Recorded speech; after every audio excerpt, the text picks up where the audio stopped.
Biology in relation to reproduction. এটা হচ্ছে obstetrics দত্তের চ্যাপ্টার 5 এবং চ্যাপ্টার 6। এই দুইটা চ্যাপ্টার খুবই গুরুত্বপূর্ণ। পরীক্ষায় এখান থেকে 2 থেকে 3টা প্রশ্ন আসতে পারে। এটা ফিজিওলজির সাথে রিলেটেড এবং বিভিন্ন ফিজিওলজি প্রশ্ন যেমন রেনাল, কার্ডিওভাস্কুলার, হেমাটোলজিক্যাল প্রশ্নগুলো এটার সাথে কোরিলেশনে আসতে পারে। তো এই চ্যাপ্টারটা সাধারণত অনেক ইনফরমেশন আপনাদের কাছে আসবে, সামনে আসবে। কোন সময় কি হয়, প্রেগনেন্সির কোন ট্রাইমেস্টারে আমরা কি পাই, তারপর হচ্ছে কোনটা কখন এপিয়ার করে, এই সময়গুলো খুব গুরুত্বপূর্ণ। কোনটা কখন যায়, কোনটা কখন আসে। তো যেহেতু এখানে একটা টাইম লিমিটেড ব্যাপার আছে এবং টাইমগুলো সাধারণত এত ইনফরমেশন মাথায় থাকে না, তো এইটা পরীক্ষার দিন আগের রাতেও পড়ার একটা বিষয়। বা পরীক্ষার দিন সকালবেলা যদি একটা চ্যাপ্টার দেখে যান তাহলে এই দুইটা চ্যাপ্টার দেখে যাবেন, আর সাথে হচ্ছে দ্য ফিটাস চ্যাপ্টারটা দেখে যাবেন। তো আসেন আমরা দেখি এই চ্যাপ্টার থেকে আমাদের গুরুত্বপূর্ণ কি কি জিনিস পড়তে হবে, সবচেয়ে গুরুত্বপূর্ণ বা প্রিভিয়াসলি আসছে। তো এখানে হচ্ছে প্রথমে আসি ফিজিওলজিক্যাল চেঞ্জেস ইন ইউটেরাস। ইউটেরাসের ফিজিওলজিক্যাল চেঞ্জেসটা একটু জানতে হবে, এখান থেকে 2-1 বার এমসিকিউতে প্রশ্ন হয়েছে। তারপর হচ্ছে ব্রেস্টে প্রেগনেন্সিতে কি চেঞ্জ হয়, এটা একটা ইনফিনিটি স্টার টপিক্স, মানে আপনার এখান থেকে অনেকবার এমসিকিউ এবং বোথ এসবিএ দুই জায়গাতেই প্রশ্ন হয়েছে। তারপর হচ্ছে কিউটিনিয়া চেঞ্জ থেকেও এমসিকিউতে প্রশ্ন হয়, এসবিএতে প্রশ্ন হয়। ওয়েট গেইন ডিউরিং প্রেগনেন্সি এখান থেকেও প্রশ্ন হয় এবং এখানে আগের এডিশন থেকে এখানে কিছু চেঞ্জ রয়েছে এই এডিশনে। তারপর হচ্ছে বডি ওয়াটার মেটাবলিজম, এটা একবার দেখবেন। Haematological change infinity star, cardiovascular change infinity star, metabolic change এটা 2টা স্টার, এটা করবেন একবার, কারণ এখান থেকে কার্বোহাইড্রেট মেটাবলিজমটা খুব গুরুত্বপূর্ণ, ওইটা আসে। সিস্টেমিক চেঞ্জগুলো একবার করতে হবে। তারপর হচ্ছে হরমোনস অফ প্লাসেন্টা, পরের চ্যাপ্টারটা। সেই চ্যাপ্টারের মধ্যে প্লাসেন্টার হরমোনগুলো কোথা থেকে অরিজিন হয়, কোনটা কি সেটা জানতে হবে। এটা ইনফিনিটি স্টার, এখান থেকে এমসিকিউ এবং এসবিএ দুইটা প্রশ্নই আসে। হিউম্যান কোরিওনিক গোনাডোট্রোপিন হরমোনটার যতখানি আছে, যতটুকু আছে বইয়ে ওটুকুই জানতে হবে। হিউম্যান প্লাসেন্টাল ল্যাক্টোজেন মাত্র কয়েকটা লাইন লেখা আছে, কিন্তু এটা যতটুকু আছে ততটুকু জানতে হবে, এখান থেকে এমসিকিউ এসবিএ প্রশ্ন হয়। ইস্ট্রোজেন প্রজেস্টেরন এটাও জানতে হবে। Change in endocrine gland during pregnancy, বিশেষ করে থাইরয়েড গ্ল্যান্ডের চেঞ্জটা খুব ভালো করে জানতে হবে। আর hormonal influence necessary for maintenance of lactation, এটা যদি 100টা স্টার দেওয়া যেত তাহলেও ইয়া হতো না, যে এখান থেকে অনেকবার পরীক্ষায় প্রশ্ন এসেছে। বিভিন্ন হরমোনের নামগুলো জানতে চাই, একটা ফ্লোচার্ট আছে, ওটাই পড়তে হয়। তো আসেন আমরা ধীরে ধীরে শুরু করি। প্রথম চ্যাপ্টারটা ফিজিওলজিক্যাল চেঞ্জ ডিউরিং প্রেগনেন্সি, আমাদের লেকচারটা তৈরি করা হয়েছে দত্ত বই থেকে, অবস্টেটিক দত্তের 5 নম্বর চ্যাপ্টারটা আমরা প্রথমে পড়বো, এরপর 6 নম্বর চ্যাপ্টার। তো প্রথমে আসি জেনিটাল অর্গানে কি কি চেঞ্জ হয়। ভালভাতে কি চেঞ্জ হয়, ভালভাটা বিকাম ইডিমাটাস হয় এবং ভাস্কুলার হয়। এটা এমসিকিউতে আসছে যে প্রেগনেন্সিতে ভালভার কি চেঞ্জ হয়। এই যে ভালভা ইডিমাটাস হয় এবং ভাস্কুলারিটি বাড়ে, সেজন্য এই যখন কোনো ধরনের ইনজুরি হয় নর্মাল ডেলিভারির সময়, তখন দেখা যায় এই ভালভাল হেমাটোমা বেশি পরিমাণে তৈরি হয়। Superficial varicosities may appear specially in multipara, labia minora আর পিগমেন্টেড অ্যান্ড হাইপারট্রোফাইড। বিভিন্ন ধরনের সুপারফিশিয়াল ভেরিকোসিটিও এই ভালভাতে হয়। ভ্যাজিনাতে কি হয়, ভ্যাজিনাটা জানবেন, ভ্যাজিনাটা ইম্পর্টেন্ট, এখানে একটা সাইন পাওয়া যায়, সেই সাইনটাও জানতে হবে। ভ্যাজিনাল ওয়াল বিকাম হাইপারট্রোফাইড, ইডিমাটাস এবং মোর ভাস্কুলার। ভ্যাজিনাটাও হাইপারট্রোফাইড হয়, ইডিমাটাস হয়, ভাস্কুলারিটি বাড়ে। Increase venous supply of the venous plexus surrounding the walls gives the bluish colouration of the mucosa, যেটাকে বলা হয় জেকুমিয়ার সাইন। এটা পরীক্ষা আসে যে এই জেকুমিয়ার সাইন আমরা পাই সার্ভিক্সে, কখন আসে এটা ইউটেরাসে পাই। এটা হচ্ছে একটা ভ্যাজিনাল সাইন। এখানে ভ্যাজিনাল মিউকোজাটা বিভিন্ন ধরনের ভেনাস প্লেক্সাসগুলো ইডিমাটাস হওয়ার কারণে বা ব্লাড সাপ্লাই বাড়ার কারণে এইখানে মিউকোজাটা ব্লুইশ কালারেশন হয়।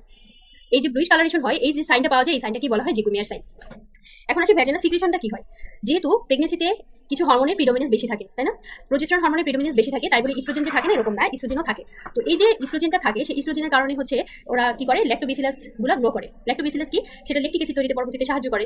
এই ল্যাকটিক অ্যাসিডটা কি করে, ভ্যাজিনাল পিএইচটাকে অ্যাসিডিক করে। তাহলে প্রেগনেন্সিতে ভ্যাজিনাল পিএইচ কত থাকে এটাও জানবেন, 3.5 থেকে 6 থাকে। এটা একটা অ্যাসিডিক পিএইচ মেইনটেইন করে। আর ভ্যাজিনাল সিক্রেশনগুলো অনেক বেশি পরিমাণে বাড়ে এই সময়। ভ্যাজিনাল সিক্রেশনগুলো কোপিয়াস হয়, থিন এবং কার্ডিকয়েড হয়। এরপর যদি ভ্যাজিনাল সাইটোলজি করা হয় তাহলে এখানে নেভিকুলার সেলের পরিমাণগুলো বেশি পাওয়া যায়। নেভিকুলার সেলগুলো আরো বিভিন্ন জায়গায় পাওয়া যায়, তো এই নেভিকুলার সেলগুলো এখানে ক্লাস্টার হিসেবে থাকে এবং এখানে ল্যাক্টোবেসিলাস বেশি পাওয়া যায়। এরপর আসি ইউটেরাসে কি চেঞ্জ হয় প্রেগনেন্সিতে। এখানে যে অ্যামাউন্টগুলো দেওয়া আছে, এই অ্যামাউন্টগুলো লাগবে, পরীক্ষা আসে। ইউটেরাস কিন্তু অনেক বড় হয়, একটা এনার্মাস গ্রোথ হয় প্রেগনেন্সিতে। ইউটেরাস একটা নন প্রেগনেন্ট ইউটেরাসের ওয়েট যদি ধরেন 60 গ্রাম, 60 গ্রাম এবং ক্যাভিটি যদি থাকে 5 থেকে 10 ml, সেটা প্রেগনেন্সিতে 900 থেকে 1000 গ্রাম, মানে 60 গ্রাম থেকে প্রায় 1 কেজি সাইজ হয়ে যায় প্রেগনেন্সিতে। তাহলে কত বেশি পরিমাণে একটা ইউটেরাসের গ্রোথ হয়। এবং যেখানে এটার হাইট থাকে 7.5 সেন্টিমিটার বা লেন্থ থাকে, সেই লেন্থটা প্রেগনেন্সিতে 35 সেন্টিমিটার হয়। দেখেন না যে আমরা সিম্পাইশিও ফান্ডাল হাইট মাপি, প্রেগনেন্সির 38 সপ্তাহে 38 সেন্টিমিটার, মানে করসপন্ড করে জেস্টেশনাল এজের সাথে। তো এটা হচ্ছে 35 সেন্টিমিটার লেন্থে বাড়ে, আর ক্যাপাসিটিটা বাড়ে 500 থেকে 1000 গুণ, 500 to 1000 টাইমস। তো যেহেতু এটা অনেক বেশি বাড়ে, সেটা সেই জন্য বিভিন্ন পার্টে বাড়ে, ইউটেরাস, বডি, সার্ভিক্স, সব পার্টগুলো দিয়ে হচ্ছে চেঞ্জ হয়। তো বডি অফ দ্য ইউটেরাসে কি চেঞ্জ হয়, বডিতে হচ্ছে ইউটেরাসের গ্রোথ বাড়ে এবং enlargement of the body of the uterus. যে বডির যে এনলার্জমেন্টটা হয়, এখানে প্রথমে মাসেলে কিছু চেঞ্জ হয়, মাসকুলার চেঞ্জ। মাসকুলার মাসেল কি হয়, সিমultaneous হাইপারট্রফি এবং হাইপারপ্লেশিয়া দুইটাই হয়। যে এখানে হাইপারট্রফি এবং হাইপারপ্লেশিয়া, শুধুমাত্র হাইপারট্রফি বা হাইপারপ্লেশিয়া যদি পরীক্ষায় দেওয়া থাকে তাহলে এটা ফলস হবে, কিন্তু দুইটাই থাকবে, বোথ হাইপারট্রফি এবং হাইপারপ্লেশিয়া দুইটাই হয়। কারণ এখানে একটা হরমোনাল ইনফ্লুয়েন্স থাকে, ইস্ট্রোজেন এবং প্রোজেস্টেরন, এই দুইটা হরমোনাল ইনফ্লুয়েন্সে এই বডি অফ দ্য ইউটেরাসের মাসেলের হাইপারট্রফি এবং হাইপারপ্লেশিয়া হয়। এছাড়া কিছু স্ট্রেসিং ফ্যাক্টর রয়েছে, যে একটা বেবি গ্রো করছে, ও কিছু ইউটেরাইন ওয়ালকে স্ট্রেসিং করে তারপর হচ্ছে ইউটেরাইন ওয়ালের গ্রোথ বাড়াচ্ছে। তারপর হচ্ছে arrangement of the muscle fibre. প্রেগনেন্সির সময় ইউটেরাসের মাসেল ফাইবারগুলো 3টা ডিস্টিংক্ট লেয়ারে থাকে। যে লেয়ারটা বাইরে লঙ্গিচুডিনাল ভাবে থাকে, ভিতরে সার্কুলার থাকে আর মাঝখানে ইন্টারমিডিয়েট একটা লেয়ার থাকে। এই ইন্টারমিডিয়েট লেয়ারটা সম্পর্কে জানা লাগবে। It is the thickest and strongest layer arranged in criss cross fashion. এটা হচ্ছে সব থেকে thickest layer of the muscle এবং এটা একটা strongest layer of the muscle, যেটা ক্রিস ক্রস ফ্যাশনে থাকে, যেটা হচ্ছে ফিগার অফ 8 অ্যাপিয়ারেন্স। এই যে দেখেন এই ছবিটা, ইন্টারমিডিয়েট লেয়ারটা ক্রিস ক্রস ম্যানারে আছে, ফিগার অফ 8, হার্টের মতো বোঝাচ্ছে। তো এই যে ক্রিস ক্রস ম্যানারে থাকে, সেই জন্য এটাকে বলা হয়, এখন যখন এটার মধ্যে ব্লাড ভেসেলগুলো থাকে, যখন এই মাসেলগুলো কন্ট্রাক্ট করে, তখন এই ব্লাড ভেসেলগুলো কিন্তু কনস্ট্রিক্ট হয়ে যায়, ব্লাড ভেসেলগুলো তখন কনস্ট্রিক্ট হয়। তো এই জন্য এটাকে বলছে লিভিং লাইগেচার, এই যে intermediate layer of the muscle fibre. এখন পরীক্ষায় এসডিএতে আসে যে what is the living ligature of the uterus. তো লিভিং লাইগেচার বললে আমাদের অনেক কিছু মাথায় আসতে পারে। তো এটা হবে intermediate layer of the muscle fibre, myometrial ফাইবারের ইন্টারমিডিয়েট লেয়ারটা, এটা মাথায় রাখবেন। এরপর সেই ইউটেরাসের ভাস্কুলার সিস্টেমে কি হয়, যেহেতু সব জায়গার ভেসেল বা ভাস্কুলারিটি বাড়ে, তো সেহেতু whereas the non-pregnant blood supply of the uterus is mainly through the uterine and least through the ovarian, but in the pregnant state later carries the much blood as the former। বলছে কি যে নন pregnant একটা ইউটেরাসে blood supply তো দুইটা জায়গা থেকে পায়, একটা হচ্ছে মেইনলি ইউটেরাইন ব্লাড সাপ্লাই আর একটা হচ্ছে ওভারিয়ান ব্লাড সাপ্লাই, দুইটা জায়গা থেকে পায়। বাট প্রেগনেন্সির সময় সব বেশিরভাগ হচ্ছে ব্লাড সাপ্লাই পায় ওভারিয়ান থেকে। there is marked spiraling of the arteries reaching the maximum at 20 weeks। এখানে মার্ক স্পাইরালিং হয় এবং এটা ম্যাক্সিমাম হয় 20 সপ্তাহের সময়। Blood flow increases by 8-fold at 20 weeks of pregnancy। 8 গুণ ব্লাড ফ্লো বাড়ে। এটা কেন হয়, আমাদের যে প্রেগনেন্সির সময় যে হরমোন আছে, বিশেষ করে প্রোজেস্টেরন, এটার একটা ভেসোডাইলেটিং ইফেক্ট রয়েছে। এই ভেসোডাইলেটিং ইফেক্টের কারণে ভাস্কুলারিটি বেড়ে যায়। আর এই ভাস্কুলার চেঞ্জটা বেশি হয় কোথায়, প্লাসেন্টাল সাইট। লাল অক্ষর দিয়ে যে লেখাগুলো লেখা আছে, এই লেখাগুলো খুব মনোযোগ দিয়ে দেখবেন। আচ্ছা, এরপর আসি প্রেগনেন্সিতে একটা খুব স্পেশাল টাইপের কন্ট্রাকশন দেখা যায়, যে কন্ট্রাকশনটার নাম হচ্ছে ব্র্যাক্সটন হিক্স কন্ট্রাকশন। ঠিক আছে, তো uterine contraction in the pregnancy have been named after Braxton Hicks, who first described the entity during the pregnancy। Braxton Hicks এই কন্ট্রাকশনটা কথা বলেছে। তাহলে from the very early weeks of pregnancy the uterus undergo spontaneous contraction। এটা কিন্তু কখন পাওয়া যায়, early weeks of প্রেগনেন্সিতে পাওয়া যায়, not in late pregnancy. This can be felt during bimanual palpation in early weeks. এটা আমরা কখন পাই, বাইমিনুয়াল পালপেশনের সময় পাই, not abdominal palpation, not vaginal palpation, এটা আমরা বাইমিনুয়াল পালপেশনে পাই। তো এই কন্ট্রাকশনের একটা ক্যারেক্টারিস্টিক্স আছে যেটা এমসিকিউতে আসে। এই কন্ট্রাকশনটা হচ্ছে ইরেগুলার, ইনফ্রিকুয়েন্ট, স্পাজমোটিক অ্যান্ড পেইনলেস। এই কন্ট্রাকশনটা কিরকম হবে, রেগুলার হবে না, এটা একটা ইরেগুলার কন্ট্রাকশন, এটা একটা ইনফ্রিকুয়েন্ট কন্ট্রাকশন, এটা একটা স্পাজমোটিক কন্ট্রাকশন এবং এটা পেইনলেস। পরীক্ষায় বেশিরভাগ সময় এটা দেওয়া থাকে যে পেইনফুল একটা কন্ট্রাকশন। তাহলে এটা একটা পেইনলেস কন্ট্রাকশন যেটা আর্লি উইকসে পাওয়া যায়, যেটা বাইমিনুয়াল এক্সামিনেশনের সময় পাই, without any effect on dilatation of the cervix. এখানে কোনো ধরনের সার্ভাইকাল ডাইলেটেশনের উপর ইফেক্ট ফেলে না। ঠিক আছে, তো এটা ধীরে ধীরে টার্মে এসে এই ইউট্রাইন কন্ট্রাকশনটা ফ্রিকুয়েন্ট হয়, ইন্টেন্সিটিটা বাড়ে এবং এটা যখন লেবার পেইনটা হয় তখন ওটার সাথে মার্চ করে। ঠিক আছে, ওটার সাথে হচ্ছে মার্চ করবে। এরপর আসে ইসমাস। ইসমাসে কি চেঞ্জ হয়, ইসমাসে হচ্ছে there are important structural and functional changes in the isthmus during pregnancy. ইসমাসে হচ্ছে স্ট্রাকচারাল এবং ফাংশনাল চেঞ্জ হবে। During the first trimester isthmus hypertrophied হবে, ফার্স্ট ট্রাইমেস্টারে ইসমাসটা বড় হবে এবং ইলংগেট করবে about 3 times its original length. It becomes softer with advancing pregnancy beyond 12 weeks। এটা হচ্ছে progressively unfold from above and downwards until it incorporate the uterine cavity। এবং এটার নিচেই কি হয়, একটা লোয়ার ইউটেরাইন সেগমেন্ট তৈরি হয়, যেটা ডেলিভারির সময় বার্থ ক্যানেল তৈরি করে। ঠিক আছে, এটা জেনে রাখবেন। মেনলি সব জিনিসগুলোতে হাইপারট্রোফাইড হয়। এই যে elongation and formation of lower uterine segment, lower uterine সেগমেন্টের উপরে থাকে অ্যানাটমিক্যাল ইন্টারনাল ওয়াস আর বিলো থাকে হিস্টোলজিক্যাল ইন্টারনাল ওয়াস। এটা নর্মাল একটা ওমেনের। কিন্তু যখন এটা প্রেগনেন্ট হবে বা যখন ডেলিভারির সময় আসবে, তখন কিন্তু এটা বার্থ ক্যানেল তৈরি করবে, ডাইলেট করবে। এখানে এটার একটা ইম্পর্টেন্স আছে যে লোয়ার ইউটেরাইন সেগমেন্টে যদি প্লাসেন্টা অ্যাডহিয়ার হয়, সেটাকে আমরা বলবো প্লাসেন্টা প্রিভিয়া। তারপর হচ্ছে লোয়ার ইউটেরাইন সেগমেন্টে আমরা সিজারিয়ান সেকশন করি, তারপর লোয়ার ইউটেরাইন সেগমেন্টে অবস্ট্রাকটিভ লেবার হতে পারে। এই জিনিসগুলো একটু মাথায় রাখবেন। এরপর আসে আমাদের এই চ্যাপ্টারের সবচেয়ে গুরুত্বপূর্ণ টপিকসগুলোর মধ্যে একটা, সেটা হচ্ছে ব্রেস্ট। প্রেগনেন্সিতে কি চেঞ্জ হয় ব্রেস্টে? তো ব্রেস্টের চেঞ্জটা বেশিরভাগ হয় প্রাইমিক গ্রাভিডার ক্ষেত্রে, নট মাল্টিপ্যারার ক্ষেত্রে। ঠিক আছে, প্রাইমিক গ্রাভিডার ক্ষেত্রে প্রেগনেন্সিতে ব্রেস্ট চেঞ্জটা বেশি হয়। মাল্টিপ্যারা তো যেহেতু একবার প্রেগনেন্সি হয়েছে, তার প্রাইমিক গ্রাভিড অবস্থায় বেশি হয়েছিল, বাট এখন অত বেশি ক্লিয়ারলি ডিফাইন করা যায় না। প্রথমে আসে ব্রেস্টের সাইজটা কি হয়। ব্রেস্টের সাইজটা বড় হতে থাকে আর্লি উইকস অফ প্রেগনেন্সি। এই যে আর্লি উইকস, এই কথাটা মাথায় রাখবেন। Increase size of the breast become evident even in early weeks. এটা কেন হয়, ব্রেস্টের সাইজটা কেন বাড়ে? এখানে ব্রেস্টের মধ্যে দুইটা কম্পোনেন্ট থাকে, একটা হচ্ছে ডাক্ট, একটা হচ্ছে এলভিউলাই। এখন ডাক্টাল সিস্টেমটা গ্রো করে ইস্ট্রোজেন। ঠিক আছে, ডাক্টাল সিস্টেমের হাইপারট্রফি এবং প্রলিফারেশন করে ইস্ট্রোজেন, আর এলভিউলাসের প্রলিফারেশন করে ইস্ট্রোজেন এবং প্রোজেস্টেরন বোথ। এটা পরীক্ষায় যে কতবার এসছে, ডাক্টাল সিস্টেমকে করে ইস্ট্রোজেন আর লোবিউলো এলভিউলার সিস্টেমকে করে হচ্ছে ইস্ট্রোজেন এবং প্রোজেস্টেরন। এটা একদম লাল দাগ দিয়ে দাগায় রাখবেন। তারপর হচ্ছে হাইপারট্রফি হয় কোথায়, কানেকটিভ টিস্যু স্ট্রোমাতে হয়, মায়োপিথেলিয়াল সেলগুলো প্রমিনেন্ট হয়। তারপর হচ্ছে এখানে ভাস্কুলারিটি বাড়ে in the vein, bluish vein running under the skin. এছাড়া এখানে এক্সিলারি টেইল পাওয়া যায়। এক্সিলারি টেইল হচ্ছে prolongation of the breast tissue under cover of the pectoralis major, which become enlarged and painful. There may be evidence of striations due to stretching of the cutis. স্কিনের subcuticular লেয়ারগুলো tracing হয় এবং ব্রেস্টে এই কারণে বিভিন্ন ধরনের tracing পাওয়া যায়। এরপর সেই নিপল অ্যান্ড এরিওলাতে কি হয়, নিপলটা বিকাম লার্জার হয়, ইরেকটাইল হয় অ্যান্ড ডিপলি পিগমেন্টেড হয়। এছাড়া variable number of sebaceous gland 5 to 15 which remains invisible in the non-pregnant state in the areola, সেগুলো হাইপারট্রোফাইড হয়। এই যে সিবিসিয়াস গ্ল্যান্ড যেগুলো প্রেগনেন্সিতে হাইপারট্রোফাইড হয়েছে, সেগুলোকে বলা হয় মন্টিগোমারিস টিউবারকল। এরা নিপলের চারদিকে থাকে এবং এদের সিক্রেশনগুলো নিপল এবং এরিওলাকে ময়েস্ট এবং হেলদি রাখতে সাহায্য করে। আমি কিন্তু বলছি এটা আপনারা কিন্তু খুব ভালোভাবে পড়বেন। মন্টিগোমারি টিউবারকলস তৈরি করে সোয়েট গ্ল্যান্ড, এভাবে পরীক্ষায় অপশনে আসে, তাহলে এখানে এটা ফার্স্ট অপশন হবে। সিবিসিয়াস গ্ল্যান্ড মন্টিগোমারিস টিউবারকল তৈরি করে। সিক্রেশনটাও খুব ইম্পর্টেন্ট, এখান থেকে এমসিকিউতে পরীক্ষা আসে। বলে যে ব্রেস্টের সিক্রেশন বাড়ে আফটার ডেলিভারি, কিন্তু এটা উত্তর হবে যে সিক্রেশন বা কলোস্ট্রামটা বাড়ে হচ্ছে এট 12 উইকস, মানে ব্রেস্টের সিক্রেশনটা শুরু হওয়ার পরে 12 উইকস অফ প্রেগনেন্সিতে। অ্যান্ড ফার্স্টে এটা স্টিকি থাকে, letter on 16 weeks it become thick and yellowish. The demonstration from the breast, secretion from the breast থেকে যে সিক্রেশনটা আমরা দেখি সেটা কিন্তু একটা নন প্রাইমারি গ্রাভিড উইমেনের যদি ব্রেস্ট থেকে সিক্রেশন হয়, এটাও কিন্তু একটা সাইন অফ প্রেগনেন্সি। এরপর আসি কিউটিনিয়া চেঞ্জ। কিউটিনিয়া চেঞ্জে কি হয়, মানে একটা প্রেগনেন্ট উইমেনের স্কিনে, বিশেষ করে অ্যাবডোমেনে কি চেঞ্জ হয় সেটা হচ্ছে জানা লাগবে। পিগমেন্টেশন হয়, পিগমেন্টেশনটা খুব কমন। পিগমেন্টেশনের মধ্যে হচ্ছে the distribution of pigmentary change is selective. কোথায় কোথায় পিগমেন্টেশন হয় এটাও পরীক্ষা আসে। ফেসে পিগমেন্টেশন হয়, ব্রেস্টে হয় এবং অ্যাবডোমেনে হয়। তো ফেসের পিগমেন্টেশনটার নাম হচ্ছে কোলাজমা গ্রাভিডেরাম অর প্রেগনেন্সি মাস্ক। এটা হচ্ছে একটা এক্সট্রিম ফর্ম অফ পিগমেন্টেশন, যেটা চিক বা ফোরহেডে হয়, চোখের পাশে হয়। তো এটা প্রেগনেন্সির পরে বা ডেলিভারি পরে সেটা কিন্তু আবার নিজে নিজেই চলে যায়। তারপর হচ্ছে ব্রেস্টের চেঞ্জটা তো বলা হয়েছে এতক্ষণে। তারপর হচ্ছে অ্যাবডোমেনে কি চেঞ্জ হয়। অ্যাবডোমেনে হচ্ছে দুইটা চেঞ্জ হয়, একটা হচ্ছে লিনিয়ার নায়াগ্রা আর হচ্ছে স্ট্রায়া গ্রাভিডেরাম, এই দুইটা চেঞ্জ হয়। লিনিয়ার নায়াগ্রা হচ্ছে আম্বিলিকাস থেকে সিম্পাইসিস পিউবিস পর্যন্ত একটা লঙ্গিচুডিনাল ব্ল্যাকিশ পিগমেন্টেড এরিয়া, একটা সিঙ্গেল পিগমেন্টেড এরিয়া, এটা মাথায় রাখবেন। এটা হচ্ছে একটা ব্রাউনিশ ব্ল্যাকিশ পিগমেন্টেড এরিয়া, যেটা মিড লাইনে থাকবে। সেটা হচ্ছে একদম আম্বিলিকাস না, মেনলি হচ্ছে জিফি স্টারডাম থেকে একদম সিম্পাইসিস পিউবিস পর্যন্ত এক্সটেন্ড করবে। তো এটা একটা হরমোনের কারণে বেশিরভাগ ক্ষেত্রে হয়। ইন্টেরিয়র পিটুইটারি থেকে মেলানোসাইট স্টিমুলেটিং হরমোন আসে, সেই হরমোনটা মেনলি দায়ী। এছাড়া ইস্ট্রোজেন, প্রোজেস্টেরনও কিছু পরিমাণে দায়ী থাকে। এটা যারা ওরাল কন্ট্রাসেপটিভ খায় তাদের ক্ষেত্রেও এই চেঞ্জটা মাঝে মধ্যে পাওয়া যায়, বা অবিয়াস মহিলাদের ক্ষেত্রে পাওয়া যায়। এটা ডিসঅ্যাপিয়ার করে যায় আফটার ডেলিভারি পরে। স্ট্রায়া গ্রাভিডেরাম হচ্ছে অনেকগুলা linear whitish tracing pigmentary mark, যেটা থাকবে হচ্ছে আম্বিলিকাসের নিচ থেকে লোয়ার অ্যাবডোমেনে। ঠিক আছে, আম্বিলিকাসের নিচ থেকে লোয়ার অ্যাবডোমেনে থাকবে। তাহলে this are slightly depress linear mark, whitish mark with varying length and breadth found in pregnancy. They are predominantly found in the abdominal wall below the umbilicus, এবং মাঝে মধ্যে থাই এবং ব্রেস্টে পাওয়া যায়। এটা কিন্তু বেশি পাওয়া যায় অবিস থেকে যারা শুকনো হয়ে যায় তাদের ক্ষেত্রেও এই স্ট্রেসিং মার্কগুলো পাওয়া যায়। এটা কেন হয়, এই স্ট্রেস মার্কগুলো রিপ্রেজেন্ট করে scar tissue in the deeper layer of the cutis. এটা হোয়াইটিশদের ক্ষেত্রে পিঙ্কিশ কালার থাকে, আমাদের মতো ব্ল্যাক কান্ট্রি যাদের ব্ল্যাক চামড়া থাকে তাদের ক্ষেত্রে কিন্তু একটু হোয়াইটিশ হয়। এটার কজ কি, এটার কজ হচ্ছে, এটার অপর নাম হচ্ছে স্ট্রায়া এলবিকান্স। ঠিক আছে, এটাও মাথায় রাখবেন, এটা অপর নাম স্ট্রায়া এলবিকান্স। এই মেকানিক্যাল স্ট্রেসিং ছাড়াও এটার কারণ আছে কিছু হরমোন, যেমন কিছু জিনিস, যেমন অ্যালডোস্টেরন প্রোডাকশন বাড়ে ডিউরিং প্রেগনেন্সিতে। এই অ্যালডোস্টেরন একটা ফ্যাক্টর। তারপর হচ্ছে একটা ওয়েট গেইন হয় প্রেগনেন্সিতে, এটাও একটা ফ্যাক্টর। তো এই ক্ষেত্রে এটার জন্য রিলিভিং হচ্ছে মেসেজ করা অ্যাবডোমিনাল ওয়ালকে অলিভ অয়েল বা লুব্রিকেন্টস দিয়ে, তাহলে এটা রিডিউস হয় ধীরে ধীরে। আর আফটার প্রেগনেন্সিতে এটা হচ্ছে ধীরে ধীরে কমতে থাকে।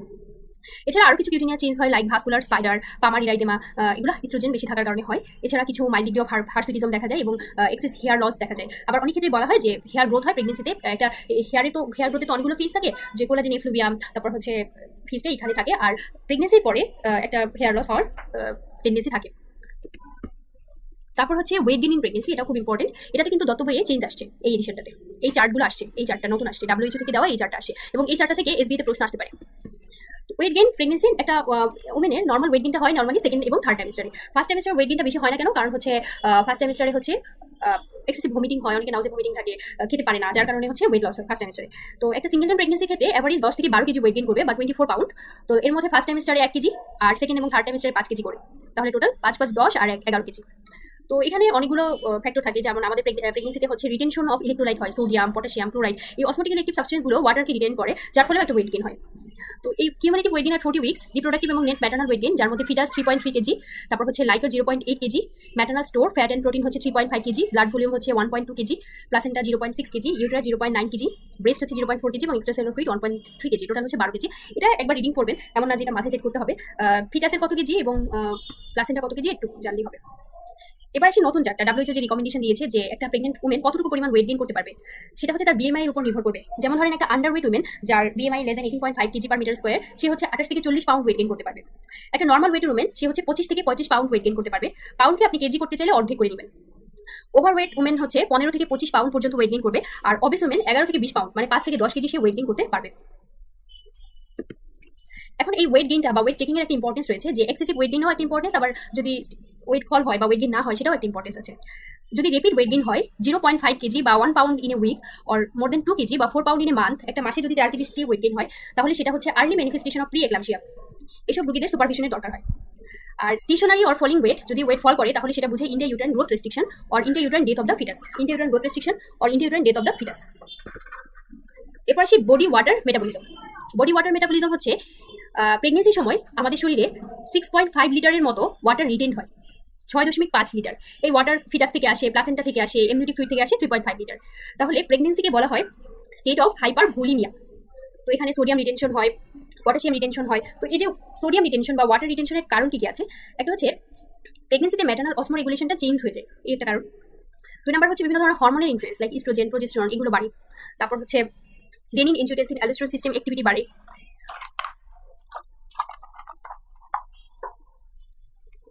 তারপর হচ্ছে অ্যালডোস্টেরন ডিঅক্সিকোর্টিকোস্টেরনের পরিমাণ বাড়ে।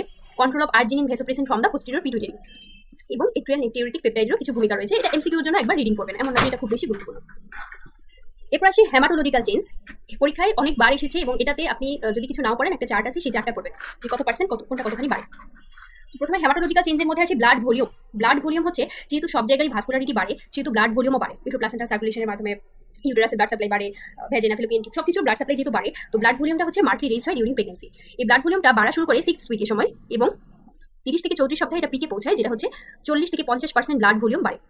তারপরে এসে স্টেডিক হয়ে যায়। তারপর আসে প্লাজমা ভলিউম।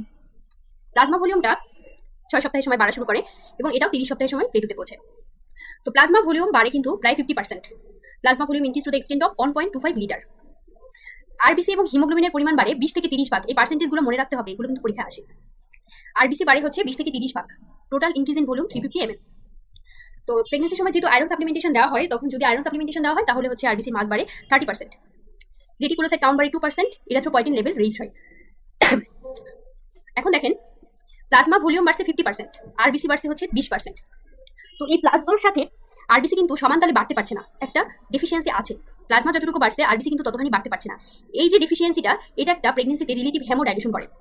এখন এই হেমোডাইলেশনের কারণে, এই রিলেটিভ হেমোডাইলেশনের কারণে প্রেগনেন্সিতে কিন্তু একটা ফিজিওলজিক্যাল এনিমিয়া ডেভেলপ করে। প্রেগনেন্ট মহিলাদের একটা ফিজিওলজিক্যাল এনিমিয়া হয়, আর এটাই কজ।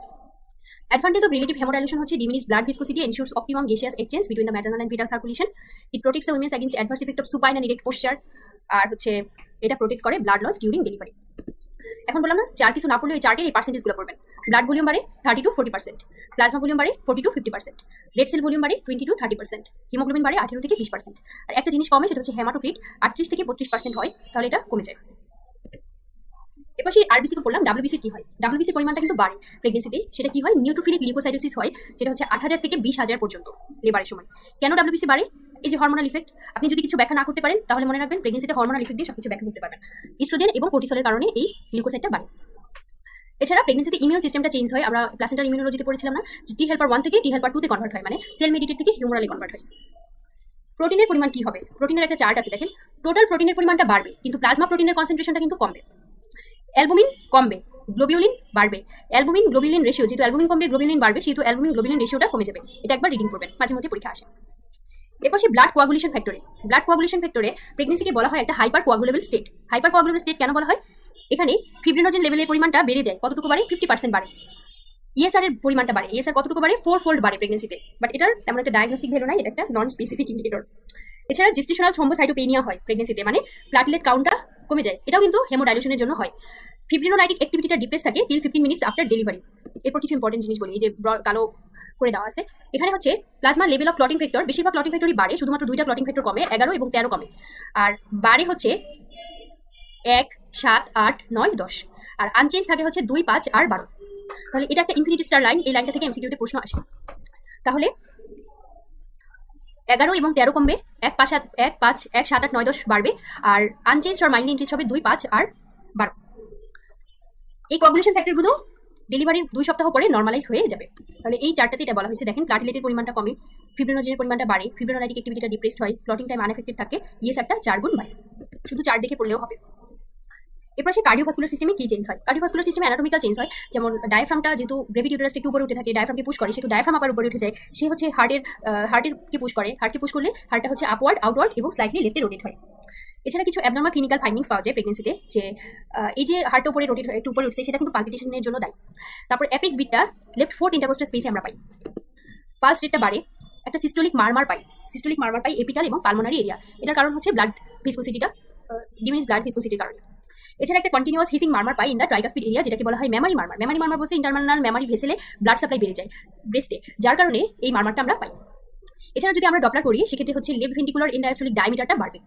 ইসিজিতে আমরা কিছু চেঞ্জ পাই, এই ইসিজি চেঞ্জগুলো এমসিকিউতে আসছে। ইসিজিতে নর্মালি অনেক বেশিরভাগ ক্ষেত্রে আমরা নর্মাল প্যাটার্ন পাই, তবে কারো ক্ষেত্রে কিছু প্যাটার্ন পাই যেটা দেখে আমরা অ্যাবনর্মাল ভাবতে পারবো তা না।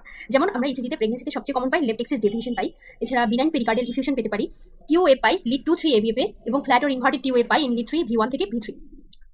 এছাড়া এখানে হার্ট সাউন্ডে কিছু চেঞ্জ হয়, যেমন হচ্ছে ফার্স্ট হার্ট সাউন্ডটা স্প্লিটিং হয়, সেকেন্ড হার্ট সাউন্ডে কোনো ধরনের চেঞ্জ হয় না এবং থার্ড হার্ট সাউন্ডটা লাউড হয়। দেখছেন এক পৃষ্ঠায় কতগুলো ইনফরমেশন, এগুলো আপনি শুধুমাত্র একবার পড়লে হবে না, এটা বারবার করে যখন পড়বে তখন হচ্ছে আপনার এটা মাথায় সেভ হবে। তো হেমোডিনামিক চেঞ্জ হয় প্রেগনেন্সিতে, কার্ডিয়াক আউটপুটটা 40% বাড়ে, স্ট্রোক ভলিউমটা 27% বাড়ে, হার্ট রেট 17% বাড়ে, শুধু পার্সেন্টেজগুলো মাথায় রাখবেন। ব্লাড প্রেশারটা আনএফেক্টেড হয় or mid pregnancy drop of diastolic blood pressure by 5 to 10 millimetre of mercury হয়।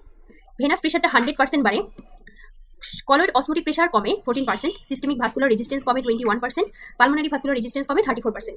আর কিছু যদি মাথায় না থাকে তাও মনে রাখবেন হার্ট রেট বাড়ে আর ব্লাড প্রেশারটা আনএফেক্টেড হয়, এই দুটো জিনিস মাথায় রাখবেন। কার্ডিয়াক আউটপুটটাও 5th উইক্সের সময় বাড়তে থাকে, 30 থেকে 34 সপ্তাহের সময় 40 থেকে 50% গিয়ে তারপরে স্ট্যাটিক হয়। আবার কার্ডিয়াক আউটপুটটা লেবারের সময় 50% বাড়ে আর immediately following delivery cardiac output 70% বাড়ে। কার্ডিয়াক আউটপুট নর্মাল লেভেলে আসতে 1 ঘন্টা সময় লাগে ডেলিভারির পরে এবং প্রি প্রেগনেন্ট স্টেজে আসতে 4 সপ্তাহ সময় লাগে। কার্ডিয়াক আউটপুট এই যে বাড়ে এটার কারণ হচ্ছে ব্লাড ভলিউম বাড়ার কারণে আর মেটাবলিক অ্যাক্টিভিটির কারণে প্রেগনেন্সিতে এডিশনাল অক্সিজেন ডিমান্ডের দরকার হয়, মানে অক্সিজেন ডিমান্ড বেড়ে যায়, যার কারণে এই এডিশনাল অক্সিজেন ডিমান্ডকে মিট করার জন্য কার্ডিয়াক আউটপুটটা বেড়ে যায়। ব্লাড প্রেশার কথা যা বললাম সেটাই মাথায় রাখবেন যে ব্লাড প্রেশারটা আনএফেক্টেড থাকে, আবার কিছু diastolic blood pressure 5 to 10 millimetre of mercury কমতে পারে, কারণ এখানে সিস্টোলিক ভাস্কুলার রেজিস্ট্যান্সটা 21% কমে যায়। ভেনাস প্রেশার 100% বাড়ে, কোথায় বাড়ে? ফিমোরাল ভেনাস প্রেশার, কারণ কি গ্রাভিড ইউটেরাসটা কম্প্রেস করে। এই ফিমোরাল ভেনাস প্রেশারটা যে বেড়ে যায় সেটার একটা কারণ ফিজিওলজিক্যাল ইম্পর্টেন্স রয়েছে, যে একটা প্রেগনেন্ট উইমেনে দেখবেন যে পা ফুলা থাকে, ফিজিওলজিক্যালি শুয়ে পা ঝুলাই রাখলে পা ফুলে যায়, এই ফিমোরাল ভেনাস প্রেশারটার বেশি কারণেই এই পা ফুলে যায় এবং এটা যখন ডেলিভারি হয়ে যাবে তখন এই ফিজিওলজিক্যাল ইডিমাটা ঠিক হয়ে যাবে। একটা জিনিস আছে সুপাইন হাইপোটেনশন সিনড্রোম বা পস্টারাল হাইপোটেনশন। এটা কেন হয়? এটা হচ্ছে যখন একটা গ্রাভিড ইউটেরাস লেট প্রেগনেন্সির দিকে গ্রাভিড ইউটেরাসের হেডটা ইনফিরিয়র ভেনা কেভার উপর কম্প্রেশন দেয়। ইনফিরিয়র ভেনা কেভার উপর কম্প্রেশন দিলে যখন একটা মহিলা হচ্ছে শুয়ে থাকে তখন হচ্ছে ইনফিরিয়র ভেনা কেভার উপর প্রেশারটা পড়ে। তো ইনফিরিয়র ভেনা কেভার উপর প্রেশার পড়লে কিন্তু তখন হচ্ছে ব্লাড সার্কুলেশন কমে যায়, তখন হচ্ছে একটা হাইপোটেনশন হয়, এই জন্য এটাকে বলছে সুপাইন হাইপোটেনশন সিনড্রোম। কিন্তু এটা সবার ক্ষেত্রে যে হবে বা সবসময় হবে তা না, যেহেতু ইনফিরিয়র ভেনা কেভার উপর একটা কম্প্রেশন পড়ে তখন কিছু কোলেটারাল সার্কুলেশন ওপেন হয়, লাইক প্যারাভার্টিব্রাল বা অ্যাজাগাস ভেইনের কোলেটারাল সার্কুলেশনগুলো ওপেন হলে সেই সার্কুলেশনগুলো কিন্তু তখন ব্লাড সাপ্লাইটাকে মেইনটেইন করে এবং তখন কিন্তু হাইপোটেনশন হতে দেয় না। কিন্তু 10% ক্ষেত্রে এই কোলেটারাল সার্কুলেশনগুলো ফিল করে ওপেন হতে, তখন হচ্ছে এই সুপাইন হাইপোটেনশন হয়। এটাকে দূর করার জন্য একটা মহিলাকে আমরা বলতে পারি যে আপনি লেফট ল্যাটারাল পজিশনে শুবেন, তখন হচ্ছে এই প্রেশারটা হয় না, প্রেশারটা পড়ে না। এরপর আছে regional distribution of blood flow. Regional distribution বলতে বিভিন্ন অর্গানের ব্লাড ফ্লোটা বাড়ে। যেমন ইউটেরাসের ব্লাড ফ্লো নর্মালি থাকে 50 ml পার মিনিট, সেটা হচ্ছে 750 ml পার মিনিট নিয়ার টার্মে হয়। কেন? বিভিন্ন ধরনের ভেসোডাইলেটিং এজেন্ট প্রেগনেন্সিতে রিলিজ হয়, like progesterone, oestrogen, nitric oxide, atrial natriuretic peptide, এগুলো রিলিজ হয়। এরপর হচ্ছে পালমোনারি ব্লাড ফ্লো নর্মালি থাকে 6000, সেটা প্রেগনেন্সিতে আরো 2000 বাড়ে। রেনাল ব্লাড ফ্লো নর্মালি থাকে 800 ml, সেটা আরো 400 ml বাড়ে 16 সপ্তাহের সময়। তারপর হচ্ছে বিভিন্ন ধরনের স্কিন এবং মিউকাস মেমব্রেন, এটা কিন্তু এমসিকিউতে পরীক্ষা আসে যে স্কিন এবং মিউকাস মেমব্রেনের ব্লাড ফ্লো বাড়ে 6 উইক্সের সময় 500 ml পার মিনিট, যেটার কারণে কিন্তু hit sensation, sweating, stuffy nose এগুলো হতে পারে একটা প্রেগনেন্ট উইমেনের। এরপর আছে মেটাবলিক চেঞ্জেস হচ্ছে জেনারেল মেটাবলিক চেঞ্জেস হচ্ছে বেজাল মেটাবলিক রেটটা প্রেগনেন্সির সময় 30% বাড়ে। প্রোটিন মেটাবলিজম প্রেগনেন্সিকে বলা হয় একটা অ্যানাবলিক স্টেট। তো এখানে পজিটিভ নাইট্রোজেন ব্যালেন্স হয় প্রেগনেন্সিতে। ব্লাড ইউরিক অ্যাসিড যেহেতু জিএফআরটা অনেক বেশি পরিমাণে বাড়ে, গ্লোমেরুলার ফিল্ট্রেশন রেট, সেহেতু blood uric acid creatinine level এরা কমে যায় বা আনচেঞ্জ থাকে। অ্যামাইনো অ্যাসিডগুলো অ্যাক্টিভলি ট্রান্সপোর্টেড হয় প্লাসেন্টা থেকে ফিটাসে, এই জন্য এটা হচ্ছে একটা পজিটিভ নাইট্রোজেনাস ব্যালেন্স তৈরি হয়। কার্বোহাইড্রেট মেটাবলিজমে কি হয়? কার্বোহাইড্রেট মেটাবলিজমে হচ্ছে মায়া থেকে গ্লুকোজটা বাচ্চার শরীরে ট্রান্সফার হওয়ার একটা টেন্ডেন্সি থাকবে আমাদের, মানে মেইন টার্গেট থাকবে যে মায়ের থেকে গ্লুকোজটা বাচ্চার মধ্যে যেতে বেশি পরিমাণে ট্রান্সমিট হতে পারে। তো এক্ষেত্রে ইনসুলিন সিক্রেশন হয়, গ্লুকোজ অ্যামাইনো অ্যাসিডের রেসপন্সে ইনসুলিন সিক্রেশনের পরিমাণ বাড়ে, কারণ কি হাইপারপ্লেসিয়া এবং হাইপারট্রফি হয় বিটা সেল অফ দ্য প্যানক্রিয়াসে। তো এখন ইনসুলিন যেহেতু বেশি সিক্রেশন হয়েছে, বাট ইনসুলিন রিসেপ্টরগুলো ইনসুলিনকে কাজে লাগাতে পারতেছে না, তো সেন্সিটিভিটি অফ দ্য ইনসুলিন রিসেপ্টরটা কমে যায়, specially during the letter month of pregnancy. তাহলে ইনসুলিন আসতেছে বাট ইনসুলিনটা কাজ করতে পারতেছে না। এছাড়া বিভিন্ন ধরনের কন্ট্রা ইনসুলিন ফ্যাক্টর রয়েছে আমাদের প্রেগনেন্সিতে বাড়ে, যেমন oestrogen, progesterone, human placental lactogen, cortisol, prolactin, free fatty acid, leptin and tumour nucleus factor alpha. পরীক্ষা আছে what are the contra insulin factor in pregnancy, এগুলো এমসিকিউতে আসে, এই নামগুলো মাথায় সেট করে নেবেন। এরা হচ্ছে ইনসুলিনের কাজকে, মানে ইনসুলিন যাতে কাজ করতে না পারে সেই কাজটাকে, ইনসুলিনটাকে সেটা কাজ করতে দিচ্ছে না, যার ফলে প্লাজমা ইনসুলিনের লেভেলটা বেড়ে যায়। এছাড়া টিস্যুতে ইনসুলিন কাজ করতে পারবে না, টিস্যু ইনসুলিন রেজিস্ট্যান্স কমে যায়, যেমন ইনসুলিন রিসেপ্টরগুলো কমাই দিবে, মানে কাজ করতে দিচ্ছে না। সেহেতু এই যে মেকানিজমটা হচ্ছে যে ইনসুলিনের পরিমাণটা বাড়ছে বাট ইনসুলিন কাজ করতে পারছে না, এই মেকানিজমটাই আমাদের শরীরে কি করবে? This mechanism ensures continuous supply of glucose to the foetus, যার ফলে মায়ের থেকে বাচ্চার শরীরে গ্লুকোজটা যাচ্ছে। এছাড়া ইনসুলিন হচ্ছে কি করে? লাইপোজেনেসিসকে ফেভার করে, মানে লাইপোজেনেসিসের পরিমাণটা বাড়ে। আচ্ছা, এখন কি হয় তাহলে? ম্যাটারনাল ইনসুলিনের পরিমাণ বাড়ছে, হাইপো ইনসুলিনিমিয়া, আবার হাইপোগ্লাইসিমিয়া, হাইপো ইনসুলিনিমিয়া এবং হাইপোগ্লাইসিমিয়া হয় ম্যাটারনাল ফাস্টিং এর সময়। এছাড়া হাইপারলিপিডিমিয়া এবং হাইপার কিটোনেমিয়া হয়। এই লাইনগুলো একটু একবার মাথায় রাখবেন। এছাড়া হচ্ছে overall maternal effect fasting, hypoglycaemia and postprandial hyperglycaemia and hyper insulinaemia. এছাড়া এখানে যেহেতু এই জিনিসগুলো পাওয়া যায়, যে ম্যাটারনাল হাইপোগ্লাইসিমিয়া, পোস্টপ্রেন্ডিয়াল হাইপারগ্লাইসিমিয়া এবং হাইপার ইনসুলিনিমিয়া পাওয়া যায়, সেহেতু মায়ের ওরাল গ্লুকোজ টলারেন্স টেস্টটা একটা অ্যাবনর্মাল প্যাটার্ন শো করে। ওজিটিটি করলে মায়ের একটা অ্যাবনর্মাল প্যাটার্নে আমরা ওজিটিটির ফাইন্ডিংস পেতে পারি। তো এর জন্য আমরা মাকে কিন্তু ডায়াবেটিস হিসেবে চিহ্নিত করবো না, এটা কিন্তু আমরা বারবার ফলো আপে রাখবো এবং তারপর ফলো আপে রেখে আবার টেস্ট করে আবার দেখবো যে আসলে এই ওজিটিটা অ্যাবনর্মাল প্যাটার্নে আসছে কিনা, বা HbA1c আমরা তখন করতে পারি। আচ্ছা, তারপর আসি সিস্টেমিক চেঞ্জ। রেসপিরেটরি সিস্টেমে কি চেঞ্জ হয়? রেসপিরেটরি সিস্টেমে হচ্ছে যেহেতু ইউটেরাস বাড়ছে, সেহেতু ডায়াফ্রামটা উপরে উঠছে, পালমোনারি বা লাংসের উপরেও কিন্তু কম্প্রেশন দিবে। তো সেক্ষেত্রে টোটাল লাং ক্যাপাসিটিটা কমে যাবে 5%। আমি কি করেছি, এখান থেকে আমি রেসপিরেটরি সিস্টেমে শুধুমাত্র 4টা পড়েছি। যে রেসপিরেটরি রেটটা আনএফেক্টেড থাকে, ভাইটাল ক্যাপাসিটিটা অলমোস্ট আনঅল্টার্ড থাকে, টাইডাল ভলিউম হচ্ছে 40% বাড়ে, রেসিডুয়াল ভলিউম 20% কমে। এটা পরীক্ষা আসে যে রেসিডুয়াল ভলিউম প্রেগনেন্সিতে কতটুকু কি হয়, টাইডাল ভলিউম কি হয়। টাইডাল ভলিউম 40% বাড়ে, রেসিডুয়াল ভলিউম 20% কমে, ইন্সপিরেটরি ক্যাপাসিটি 10% বাড়ে, মাইলড ভেন্টিলেশন 40% বাড়ে, আর টোটাল লাং ক্যাপাসিটি 5% কমে। শুধুমাত্র এই চার্টের এই পার্সেন্টেজগুলো, এই পাশে এই পার্সেন্টেজগুলো মাথায় রাখবেন। এরপর আসে acid base balance. Acid base ব্যালেন্সের একটা লাইন মাথায় রাখবেন, সেটা হচ্ছে pregnancy is a state of respiratory alkalosis. কেন, কি জন্য, এত কিছু দরকার নাই। এটা এমসিকিউতে আসে যে প্রেগনেন্সিটা কোন ধরনের অ্যাসিড বেস ব্যালেন্স স্টেট, সেটা হচ্ছে pregnancy is a case of respiratory alkalosis. এখানে পার্শিয়াল রেনাল কম্পেনসেশন কিন্তু হয়। ইউরিনারি সিস্টেমেও সবগুলোই হচ্ছে ডাইলেট হবে, বড় হবে, ব্লাড সার্কুলেশন বাড়বে, জিএফআর বাড়বে। জিএফআর বাড়লে কি হবে, এই যে আমাদের শরীরের যে নাইট্রোজেনাস ওয়াস্ট প্রোডাক্টগুলো আছে সেগুলো কিন্তু কমে যাবে। কিডনিতে কি হয়, there is dilatation of the ureters, renal pelvis and কেলিসিস।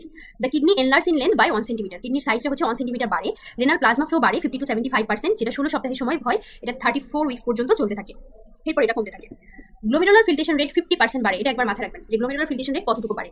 Renal tubules fails to reabsorb glucose, uric acid, amino acid, water soluble vitamin completely. Kidney normally receive 20 to 25% of the total cardiac output. Ureter কি করে, ureter যেহেতু progesterone ইফেক্টের কারণে ureter আমাদের শরীরের GIT সবগুলো peristalsis কমে যায়, atonic হয়ে যায়। Dilatation of the ureter above the pelvic brim with stasis is marked on the right side. Right সাইডে স্টেসিস কেন হয়, কারণ রেট্রোভার্টেড বেবি ইউটেরাসের কারণে। এই স্টেসিস বিটুইন দ্য 20 to 24 উইক্সে বেশি হয়। এই কারণে স্টেসিস কেন হয়, স্টেসিস হয় হরমোনাল ইফেক্টের কারণে। স্টেসিস হওয়ার কারণে কিন্তু প্রেগনেন্সিতে হচ্ছে ইউটিআই এর পরিমাণটা বাড়ে। আর কি হয়, there is elongation, kinking and outward displacement of the ureters. এরপর হচ্ছে ব্লাডারে কি হয়, মার্কড কনজেশন অ্যান্ড হাইপারট্রফি হয় of the muscle and elastic tissue of the wall. তারপর হচ্ছে প্রেগনেন্সিতে দুইবার ফ্রিকোয়েন্সি অফ মিকচুরেশন বাড়ে, একটা হচ্ছে 6 to 8 উইকস অফ প্রেগনেন্সি, আর একটা হচ্ছে যেটা 12 সপ্তাহের সময় কমে যায়, আর একটা হচ্ছে লেট প্রেগনেন্সিতে। 6 to 8 উইকসে হচ্ছে কেন হয়, কারণ মায়ের অসমো রেগুলেটরি ইফেক্টটা চেঞ্জ হয়। আর হচ্ছে লেট প্রেগনেন্সিতে হচ্ছে frequency of micturition once more reappears due to pressure on the bladder as the presenting part descends down the pelvis। এই ব্লাডারে এই চেঞ্জ হয় এবং এগুলো কিন্তু ইউটিআই এর পরিমাণটাও বাড়ে প্রেগনেন্সিতে। এলিমেন্টারি সিস্টেমে কি চেঞ্জ হয়, এটা এমসিকিউতে আসে। এলিমেন্টারি সিস্টেমে কি চেঞ্জ হয়, এলিমেন্টারি সিস্টেমে হচ্ছে the gum become congested and spongy and may bleeds to touch. গামটা স্পঞ্জি হয়, কনজেস্টেড হয় এবং টাচ করলে ব্লিড করে। এছাড়া জিআইটি এর মাসেল টোনগুলো কমে যায়, কারণ প্রোজেস্টেরনের জন্য কার্ডিয়াক স্ফিংটারটা রিল্যাক্স থাকে অ্যান্ড রিগার্জিটেশন হয় অ্যাসিড কন্টেন্টস টু দ্য ইসোফ্যাগাস। যেহেতু কার্ডিয়াক স্ফিংটারটা রিল্যাক্স হয়েছে, সেহেতু হচ্ছে ইসোফ্যাগাসের গ্যাস্ট্রিক কন্টেন্টগুলো রিগার্জিটেশন হয়, মে প্রডিউস কেমিক্যাল ইসোফ্যাজাইটিস এবং হার্টবার্ন করে। কিন্তু এটা ইয়াতে যেহেতু হার্টবার্ন করে, সেহেতু মনে হতে পারে যে এটা পেপটিক আলসার ডিজিজও বেশি বেশি করে, কিন্তু risk of peptic ulcer disease is reduced. Peptic ulcer ডিজিজের রিস্কটা কমে যায়। এছাড়া গাটের অ্যাটনিসিটি প্রোজেস্টেরনের জন্য হয়, এটার কারণে কনস্টিপেশন হয়, আর পেরিস্টালসিসটা কমে যায়, যার ফলে খাবারগুলোর অ্যাবজর্পশন কম হয়। এটা মায়েরা কিন্তু অনেক কমপ্লেন করে, প্রেগনেন্ট মায়েরা, যে আমার কনস্টিপেশন হচ্ছে, যেটা আগে ছিল না। ডিসপেপসিয়া বেশি হয়। লিভার আর গল ব্লাডারে কি হবে, লিভার আর গল ব্লাডারে কিছু লিভার এনজাইমের পরিমাণ বাড়বে, লাইক অ্যালকালাইন ফসফেটেস। এটা ইস্ট্রোজেনের ইফেক্টের কারণে বাড়ে। এই জন্য হচ্ছে লিভারে বলা হয় অবস্ট্রেটিক কোলেস্টেসিসের পরিমাণ কিন্তু লেস টাইমিস্টারে বাড়তে থাকে। এরপর হচ্ছে নার্ভাস সিস্টেমেও কিছু চেঞ্জ হতে পারে, like temporal change of mood swing হয় কিছু। তো এছাড়া কিছু নার্ভের কম্প্রেশন হয় প্রেগনেন্সিতে under the flexor retinaculum in the wrist joint, median nerve compression হয়। এটা হচ্ছে হ্যান্ডে প্যারিস্থেসিয়া করে, পেইন করতে পারে আর্মে, হ্যান্ডে। এটাকে বলা হয় কার্পাল টানেল সিনড্রোম, যেটা প্রেগনেন্সিতে বেশি হয় এবং এটা প্রেগনেন্সির শেষের দিকে বেশি হয়। তারপরে এসে হচ্ছে calcium metabolism and skeletal system. এই প্রেগনেন্সির সময় একটা গ্রোয়িং ফিটাসের জন্য ক্যালসিয়ামের ডিমান্ড বাড়ে, বিশেষ করে লাস্ট টাইমিস্টার। এই জন্য আমরা কিন্তু বলি যে সেকেন্ড টাইমিস্টার থেকে একটা প্রেগনেন্ট মাকে ক্যালসিয়াম সাপ্লিমেন্টেশন দিতে। Calcium absorption from the intestine kidney are double due to rise in the level of 125 dihydroxy vitamin D3। এই D3টা ক্যালসিয়াম অ্যাবজর্পশনকে বাড়ায় দেয় কিডনি এবং ইন্টেস্টাইন থেকে। কিন্তু প্রেগনেন্ট উইমেনের ক্ষেত্রে আমরা D3 সাপ্লিমেন্টেশন এখন দিন, আমরা হচ্ছে ক্যালসিয়াম সাপ্লিমেন্টেশনটা দিই। এছাড়া প্রেগনেন্সিতে পেলভিক জয়েন্টে একটা হচ্ছে মোবাইলিটি বাড়ে, সফট হয়, যেহেতু প্রোজেস্টেরন একটা ইফেক্ট, ও সব জায়গায় ইফেক্ট করে, ও জয়েন্টের মোবাইলিটিটাকেও বাড়ায় দেয়। এটার ফলে হচ্ছে লাম্বার লর্ডোসিস বাড়ে এবং হচ্ছে ব্যাকিং হতে পারে একটা প্রেগনেন্ট মায়ের। এবং একটা স্পেশাল গেট হয়, পরীক্ষা আসে যে কোন গেটটা প্রেগনেন্সিতে বেশি হয়, সেটা হচ্ছে ওয়েডলিং গেট। এটা একটু মাথায় রাখবেন। এছাড়া হচ্ছে নতুন একটা টপিক সেট করছে, সেটা হচ্ছে মাইক্রোবায়োম। মাইক্রোবায়োম হচ্ছে, তো আমরা ওই যে মাইক্রোবায়োলজিতে যেটা পড়েছি, সেটা হচ্ছে একটা নর্মাল ফ্লোরা। তো নর্মাল ফ্লোরার তো একটা রিলেশনশিপ আছে যে একটা হিউম্যান হোস্টের বিভিন্ন ধরনের ব্যালেন্স মেনটেন করার জন্য, এটা প্রেগনেন্সিতেও হচ্ছে বিভিন্ন ধরনের ব্যালেন্স মেনটেন করে, এটা পার্চুরেশনে হেল্প করে। তো ভ্যাজিনাল মাইক্রোবায়োম যেমন ল্যাক্টোবেসিলাস, এটা তো ভ্যাজিনাতে নর্মালি থাকে, সেটা ভ্যাজিনাল পিএইচ কে কমায় দেয় এবং হচ্ছে এটা হচ্ছে প্রোটেক্ট করে বাচ্চাকে বিভিন্ন ধরনের ইনফেকশন থেকে। এরপর গাট মাইক্রোবায়োমগুলো, এই গাট মাইক্রোবায়োমগুলো প্রেগনেন্সিতে হচ্ছে চেঞ্জ হতে পারে, লাইক প্রোটিও ব্যাকটেরিয়া, ফিকাল ব্যাকটেরিয়া, এগুলো হচ্ছে চেঞ্জ হতে পারে, এগুলো কমতে পারে। তারপর হচ্ছে প্লাসেন্টাল মাইক্রোবায়োম, বিভিন্ন ধরনের প্লাসেন্টাল মাইক্রোবায়োমও দেখা যায়। তো এরা ভ্যাজিনাল মাইক্রোবায়োমের মতো নয় এবং এরাও কিন্তু বাচ্চাকে প্রোটেক্ট করে, বাচ্চার পার্চুরেশনে হেল্প করে। এটুকুই। আর হচ্ছে আয়রন মেটাবলিজমটা একবার পড়বেন, যে আয়রন মেটাবলিজম হচ্ছে প্রেগনেন্সি একটা state of iron deficiency state. তো এই ক্ষেত্রে হচ্ছে আয়রনের ডিমান্ডটা বাড়ে, বিশেষ করে যে লাস্ট টাইমস্টারে বাড়ে। আমাদের আয়রনটা অ্যাবজর্পশন হয় হচ্ছে ডিউরেনাম থেকে, আয়রন অ্যাবজর্পশন বেশি হয় হচ্ছে ফেরাস ফর্মে। তো এই আয়রন অ্যাবজর্পশনটা বেশিরভাগ ক্ষেত্রে আমাদের প্রেগনেন্সিতে 1000 মিলিগ্রাম পর্যন্ত একটা রিকোয়ারমেন্ট রয়েছে আয়রনের। তো এই জন্য আমরা যেন থার্ড টাইমস্টারে প্রেগনেন্সিতে আয়রন সাপ্লিমেন্টেশন দিতে পারি, এটাই এখানে বলা হয়েছে। এরপর পরের চ্যাপ্টারটা আসি, endocrinology in relation to reproduction. এখানে আমরা প্লাসেন্টাল এন্ডোক্রাইনোলজি সম্পর্কে আলোচনা করব। তো প্লাসেন্টাটা 6 থেকে 8 সপ্তাহের সময় কর্পাস লুটিয়ামটা তার ফাংশনটা প্লাসেন্টাকে শিফট করে। যতক্ষণই যেটাকে বলা হয় লুটিয়াল প্লাসেন্টাল শিফট, তখন পরীক্ষা আসে যে লুটিয়াল প্লাসেন্টাল শিফটটা কখন হয়। এটা হবে 6 থেকে 8 সপ্তাহে, which acts temporary as a new endocrine gland or power house of the hormone production. যখন কর্পাস লুটিয়াম থেকে প্লাসেন্টাটি শিফট হবে, সেটা হচ্ছে আগে তো কর্পাস লুটিয়াম একটা টেম্পোরারি এন্ডোক্রাইন অর্গান হিসেবে কাজ করতো, কিন্তু এখন সেটা পুরোপুরি প্লাসেন্টা কাজ করবে। তো প্লাসেন্টা থেকে বিভিন্ন ধরনের হরমোন সিক্রেট হয়। এটা কোথা থেকে সিক্রেট হয়? প্লাসেন্টার সিনসাইড ট্রোফোব্লাস্ট যেটা আউটার থাকে এবং ইনার হচ্ছে সাইটোট্রোফোব্লাস্ট, বিভিন্ন গোলগি প্রোটিন বা মাইটোকন্ড্রিয়া, এগুলো প্রোটিন স্টেরয়েড হরমোন তৈরিতে সাহায্য করে। এখন এই চারটা একটা ইনফিনিটি স্টার চার্ট, এখানে ভাগ করে দেওয়া আছে যে hypothalamic like releasing hormone, pituitary like hormone, other pregnancy protein, এই প্রোটিনগুলো মাথায় রাখবেন, গ্রোথ ফ্যাক্টর, স্টেরয়েড হরমোন। পরীক্ষা আসে যে প্রোটিন হরমোন কোনগুলো, তাহলে এগুলো আসবে, স্টেরয়েড হরমোন কোনগুলো এটা আসবে, গ্রোথ ফ্যাক্টর কোনগুলো এগুলো আসবে। তাহলে হাইপোথ্যালামিক রিলিজিং হরমোনগুলো বোথ সাইটোট্রোফোব্লাস্ট এন্ড সিনসাইটোট্রোফোব্লাস্ট থেকে আসে। এর মধ্যে corticotropin releasing hormone, gonadotropin releasing hormone, thyrotropin releasing hormone আর growth hormone releasing hormone. Pituitary like হরমোনগুলো যেটা হচ্ছে সিনসাইটোট্রোফোব্লাস্ট থেকে আসে, তার মধ্যে adrenocorticotropic hormone, human chorionic gonadotropin, সোর্সটা গুরুত্বপূর্ণ, syncytiotrophoblast, human chorionic thyrotropin, human placental lactogen, এরা কিন্তু সিনসাইটোট্রোফোব্লাস্ট থেকে আসে। Other pregnancy protein like pregnancy specific beta globulin, pregnancy associated plasma protein এ, এরা সিনসাইটোট্রোফোব্লাস্ট থেকে আসে। রিলাক্সিন, এটা আসে কর্পাস লুটিয়াম, ডিসিডুয়া এবং প্লাসেন্টা থেকে। প্রোল্যাকটিন, এটা আসে ডিসিডুয়া থেকে। এট্রিয়াল নেট্রিওটিক পেপটাইড, এরা আসে এট্রিয়াল মায়োসাইট থেকে। আর আর্লি প্রেগনেন্সি ফ্যাক্টর, এরা আসে অ্যাক্টিভেটেড প্লাটলেট এবং ওভারি থেকে। এরপর গ্রোথ ফ্যাক্টরের মধ্যে inhibin, activin, transforming growth factor beta, এরা সিনসাইটোট্রোফোব্লাস্ট থেকে আসে। Insulin like growth factor 1, 2, epidermal growth factor, এরাও সিনসাইটোট্রোফোব্লাস্ট থেকে আসে। স্টেরয়েড হরমোন, ইস্ট্রোজেনের সোর্স হচ্ছে ফিটোপ্লাসেন্টাল ইউনিট, প্রোজেস্টেরনের সোর্স হচ্ছে before 6 weeks corpus luteum, thereafter placenta, কর্টিসলের সোর্স হচ্ছে ডিসিডুয়া এবং অ্যাডেনাল। এটা একটা ইনফিনিটি স্টার টপিকস। পরীক্ষা আসে যে রিলাক্সিনের সোর্স কি, পরীক্ষা আসে ইস্ট্রোজেনের সোর্স কি, পরীক্ষা আসে হিউম্যান কোরিনিক গোনাডোট্রোপিনের সোর্স কি, খুব ভালোভাবে পড়বে। প্রোল্যাকটিনের সোর্সও মাঝে মধ্যে জানতে চায়। তো প্রথমে আসি প্রোটিন হরমোন, যার মধ্যে human chorionic gonadotropin most important hormone, যেটা একটা গ্লাইকোপ্রোটিন হরমোন। এটার মলিকুলার ওয়েট 3600 থেকে 4000 থেকে 40000 ডাল্টন, যেটা হতে দুইটা সাব ইউনিট থাকে, একটা হচ্ছে আলফা আর একটা বিটা। আলফা সাব ইউনিটের নন স্পেসিফিক কেন? সে হচ্ছে এলএইচ, লুটিনাইজিং হরমোন, এফএসএইচ এবং টিএসএইচ, এগুলোর সাথে সিমিলারিটি থাকে আলফা সাব ইউনিটটা। কিন্তু বিটা সাব ইউনিটটা এটা হচ্ছে hormone specific for human chorionic gonadotropin. এই বিটা সাব ইউনিটের জন্য এটার ইউনিক আমরা ক্যারেক্টারিস্টিক্স দেখতে পাই। এটার ফাংশন কি? ফাংশন হচ্ছে it acts as a stimulus for the secretion of progesterone by the corpus luteum. এটা হচ্ছে একটা স্টিমুলাস হিসেবে কাজ করে প্রোজেস্টেরন হরমোন সিক্রেশনের জন্য কর্পাস লুটিয়াম থেকে। রেস্কিউ এন্ড মেইনটেনেন্স করে কর্পাস লুটিয়ামকে till 6 weeks of pregnancy and the major biological function of the HCG. Corpus লুটিয়ামকে রেস্কিউ এবং মেইনটেনেন্স করে। 2 নাম্বার, এটা হচ্ছে Leydig cell of the male fetus থেকে টেস্টোস্টেরন তৈরিকে স্টিমুলেট করে। এটা কিন্তু এমসিকিউতে আসছে যে এইসিজি কি করে, Leydig cell of the male ফিটাসের উপর কি ইফেক্ট। পরীক্ষা আসছে যে ও সার্টরি সেলের উপর কাজ করে, কিন্তু হবে এটা লিডিক সেলের উপর কাজ করে। এটা indirectly involves in the development of male external genitalia. পরীক্ষা আসছে এটা directly involved in the development of male external genitalia, তাহলে ইনডিরেক্টলি হবে। এটা একটা ইমিউনোসাপ্রেসিভ ইফেক্ট রয়েছে। এটা অ্যাড্রেনাল এবং প্লাসেন্টাল স্টেরয়েডোজেনেসিস করে। স্টেরয়েডোজেনেসিস মানে ইস্ট্রোজেন প্লাস প্রোজেস্টেরন, কর্টিসল এগুলো তৈরি করে। স্টিমুলেট ম্যাটার্নাল থাইরয়েড, তাহলে পরীক্ষা আসে স্টিমুলেট ফিটাল থাইরয়েড। এই যে ছোট ছোট লাইনগুলো থেকে একটু ঘুরাই প্যাচে প্রশ্ন হয়। স্টিমুলেট করে maternal thyroid because of thyrotropic activity, promote secretion of relaxin from the corpus luteum. এছাড়া এই যে এইসিজিটা, এটা খুব গুরুত্বপূর্ণ, যে আমরা যে কোরিকার্সিনোমা বা মোলার প্রেগনেন্সি হয়, সেই মোলার প্রেগনেন্সির ফলো আপে দেখি কিন্তু এইসিজিটা কতখানি আসে, কতখানি বাড়ছে। তো hyper glycosylated isoform of beta subunit predominate in the first 5 to 6 weeks of pregnancy, যেটা সিমিলার ইন কোরিওকার্সিনোমা। আর এইচ আইসোফর্ম সেটা হচ্ছে released by the extravillous trophoblast. এটা এইচ আইসোফর্ম ম্যাটার্নাল সিরামে থাকলে ইন্ডিকেট করে miscarriage and poor obstetric outcome. Level of HCG in different period of pregnancy. HCG produced, এটা কখন তৈরি হওয়া শুরু করে? এটা যেহেতু সিনসাইটোট্রোফোব্লাস্ট থেকে তৈরি হতে থাকে, মেইনলি 6 উইকসের সময় তৈরি হয় বেশি। তো এটা হচ্ছে প্লাজমা হাফ লাইফ, মেইনলি হচ্ছে এটা বার্থের কনসেপশনের থেকেই শুরু হয় কর্পাস লুটিয়াম, এরপরে হচ্ছে প্লাসেন্টা থেকে। তো প্লাজমা হাফ লাইফ এইসিজি হচ্ছে 36 আওয়ার্স। তাহলে এখন দেখেন এটা কখন থেকে বাড়তে থাকে। এটা আমরা রেডিও ইমিউনেশনের মাধ্যমে পাই, এটা ম্যাটার্নাল সিরামে পাই অথবা ইউরিনে পাই as early as 8 to 9 days of post fertilization. Post fertilization হওয়ার 8 থেকে 9 দিনের মাথায় আমরা ম্যাটার্নাল সিরাম বা ইউরিনে পাই। In early pregnancy the doubling time of HCG concentration 1.4 to 2 days, মানে 1.5 দিন থেকে 2 দিনের মাথায় এটা ডাবল হয়। আজকে 5 থাকলো, কালকে 2 দিন পরে এটা 10 হয়ে যাবে, এরকম। তো এটা সব থেকে ম্যাক্সিমাম পাওয়া যায় 60 থেকে 70 দিন অফ প্রেগনেন্সিতে, আবার স্লোলি ধীরে ধীরে কমতে থাকে 100 থেকে 130 দিনে। তাহলে 8 থেকে 9 দিনে আমরা এটা প্রথম পাই। 60 থেকে 70 দিনে এটা ম্যাক্সিমাম হয়, আর 100 থেকে 130 দিন পর্যন্ত আবার ধীরে ধীরে ফল করতে থাকে। এখন এইচসিজি হাই লেভেল বেশি পরিমাণে আমরা কখন পাই? মাল্টিপল প্রেগনেন্সি, হেরিডিটি মোল বা কোরিওকার্সিনোমা, ট্রাইজোমি 21 বা ডাউন সিনড্রোম। আর লো লেভেল পাই হচ্ছে অ্যাবর্শনের ক্ষেত্রে, স্পন্টেনিয়াস অ্যাবর্শন বা একটোপিক প্রেগনেন্সির ক্ষেত্রে লো লেভেল পাওয়া যায়। এরপর আসি human placental lactogen. Human placental ল্যাক্টোজেনের অপর নাম হচ্ছে হিউম্যান কোরিওনিক সোমাটোমেমোট্রোফিন। তো এটা হচ্ছে সিনথেসাইজ হয় সিনসাইশিও ট্রোফোব্লাস্ট অফ দ্য প্লাসেন্টা থেকে। এটারও কেমিক্যালি এবং ইমিউনোলজিক্যালি সিমিলার হচ্ছে পিটুইটারি গ্রোথ হরমোন এবং প্রোল্যাক্টিনের সাথে। এটা ফার্স্ট ডিটেক্টেড হয় 3rd উইক অফ জেস্টেশন এবং 36 উইকস পর্যন্ত এটা বাড়তে থাকে। The plasma concentration of HPL is proportional to the placental মাসের প্রপোর্শনাল।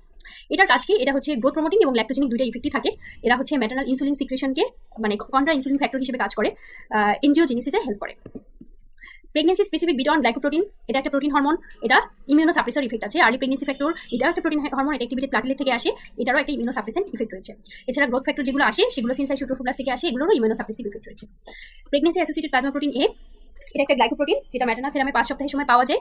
তো এই প্রেগনেন্সি অ্যাসোসিয়েটেড প্লাজমা প্রোটিন ও এ যেটা হচ্ছে লো লেভেলে পাওয়া যায় যদি কখনো, এটা তখন increase risk of pre eclampsia এবং আইইউজিআর, এই কথাটা মাথায় রাখবেন।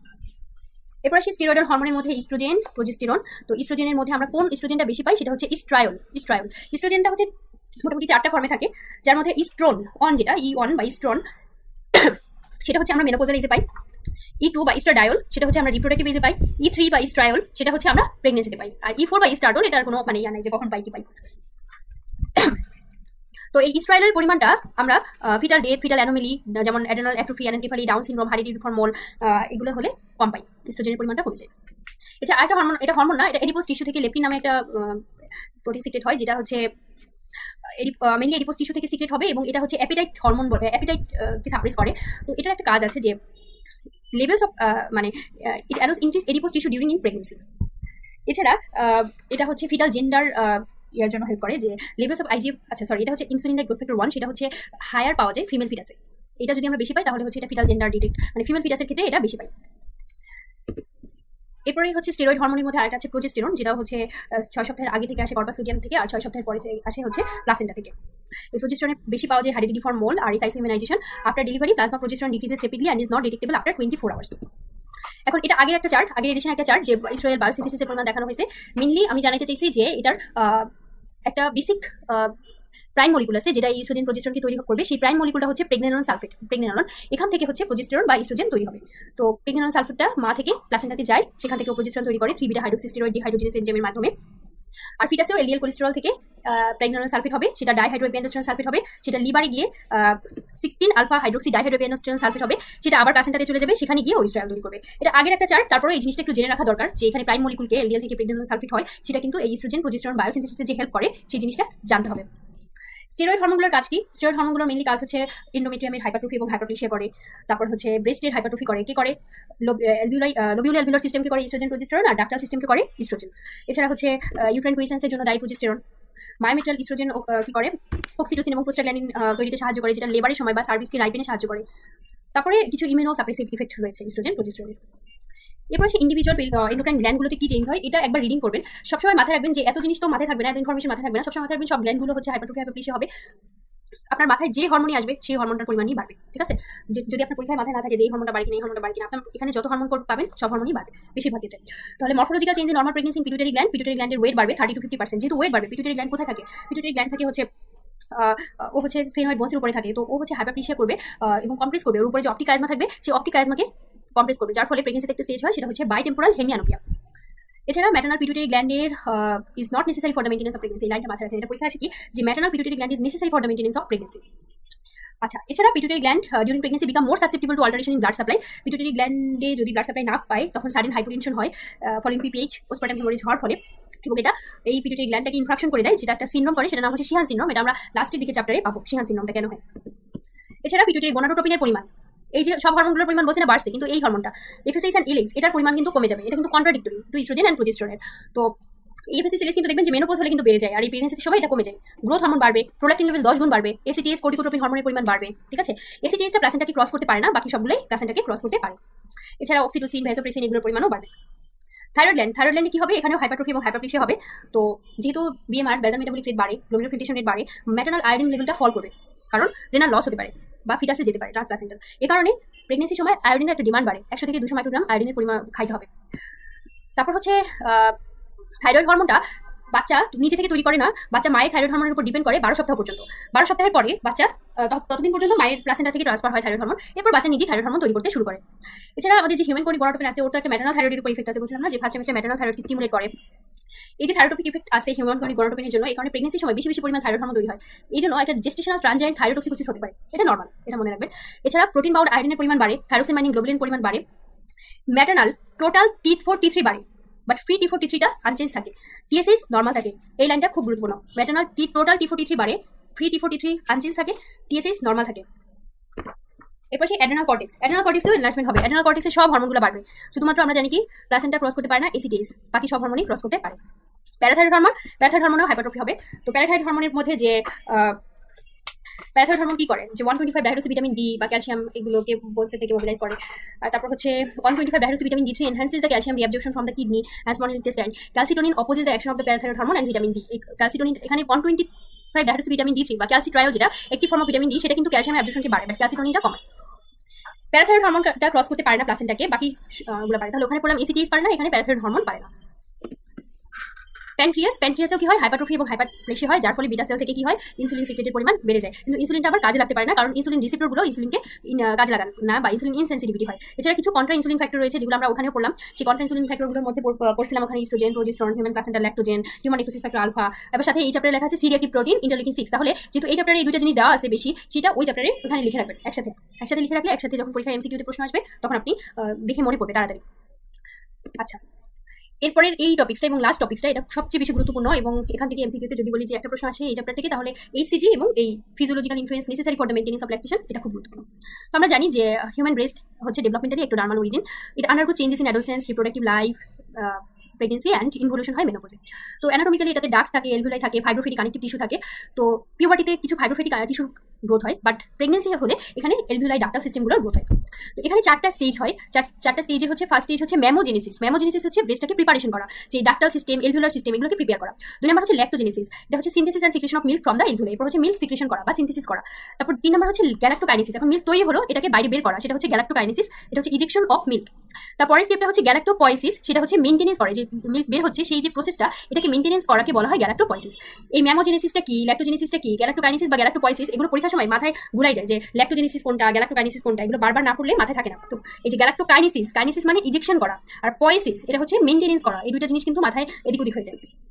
এখন এই ফ্লোচার্টটা দেখেন, ম্যামোজেনেসিসে ডাক্টাল সিস্টেমে মেইনলি কি আসে, ইস্ট্রোজেন আসে, এখানে কিন্তু প্রোজেস্টেরন আসে না। আর লোবিউলো এলভিউলার সিস্টেমে ইস্ট্রোজেন প্রোজেস্টেরন দুইটাই আসে। এই যে জিনিসটা, এটা এসবিএতে অনেকবার প্রশ্ন আসছে। তো ডাক্টাল সিস্টেমে ইস্ট্রোজেনের সাথে আরো কিছু হরমোন আসে, যেমন অ্যাডেনাল স্টেরয়েড গ্রোথ হরমোন, আর লোবিউলো এলভিউলার সিস্টেমে prolactin, adrenal steroid growth hormone. Lactogenesis যেটা হচ্ছে synthesis and secretion of milk from the breast, এটা হচ্ছে তখন ইস্ট্রোজেন এবং প্রোজেস্টেরনটা উইথড্রল হয়ে যায়, এই যে উইথড্রল কথাটা মাথায় রাখবেন, এবং তখন insulin, growth hormone, glucocorticoid, thyroid এবং প্রোল্যাকটিন হরমোনগুলো আসে। আর গ্যালাক্টোকাইনেসিস এটা হচ্ছে ইজেকশন অফ মিল্ক থেকে বের করা, সেটা হচ্ছে পোস্টেরিয়র পিটুইটারি সুপ্রাঅপটিক নিউক্লিয়াস থেকে অক্সিটোসিন আসবে। এখানে অক্সিটোসিন নামটা লেখা নাই, এটা লিখে রাখবেন। এই oxytocin is a galactokinetic hormone, এটা মিল্ক ইজেকশনে হেল্প করে, তাহলে এখানে oxytocin is the main hormone. আর galactopoiesis it is maintenance of lactation, সেখানে হচ্ছে বাচ্চা যদি সাকলিং করে, আর একটা হরমোন হচ্ছে প্রোল্যাকটিন, এই হরমোনটার কারণে গ্যালাক্টোপয়েসিসটা মেইনটেইন হয়। এই চারটা স্টেপে হচ্ছে ব্রেস্টের ডেভেলপমেন্ট হয় বা ব্রেস্টের ল্যাকটেশনে হেল্প করে বিভিন্ন হরমোন। তো আজকের লেকচারটা এইটুকুই, দুইটা চ্যাপ্টারে হাজার হাজার ইনফরমেশন আছে। এই দুইটা চ্যাপ্টার আপনি পরীক্ষার দিন সকালবেলা পড়বেন, এই চ্যাপ্টার থেকে কোন জায়গা থেকে প্রশ্ন কোথায় হয়, আর্কাইভের প্রশ্নগুলো দেখবেন, প্রিভিয়াস প্রশ্নগুলো দেখবেন, সলভ করবেন, তাহলে বুঝবেন যে কোন চ্যাপ্টারগুলো গুরুত্বপূর্ণ। আর কোনো প্রশ্ন থাকলে আমাদের গ্রুপে অবশ্যই জিজ্ঞেস করবেন। তো থ্যাংক ইউ সবাইকে, ধন্যবাদ।